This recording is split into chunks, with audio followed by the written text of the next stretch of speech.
Megastar Shakib খানের ঈদে আসবে নতুন সিনেমার নাম হচ্ছে প্রিন্স। সেই প্রিন্স সিনেমা নিয়ে কথা বলেন চিত্রনায়িকা পরিমণি। তিনি জানান প্রিন্স সিনেমা অবশ্যই ভালো হবে। তাকে প্রশ্ন করা হয় আপনি কি প্রিন্স সিনেমা দেখবেন কিনা, তিনি বলেন অবশ্যই দেখবো, আর এটা মেগাস্টার শাকিব খানের সিনেমা, আমাকে দেখতে হবে।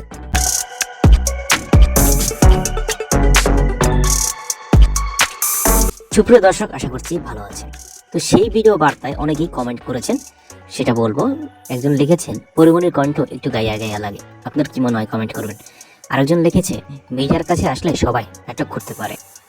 আরেক ব্যক্তি কমেন্ট করেছেন রোজার মাসে আমি এদেরকে দেখতে চাই না, ভাই এদেরকে দেখলে কি পাওয়া হবে। আরেকজন লিখেছেন ঢালিউড বাদশা মেগাস্টার শাকিব খান।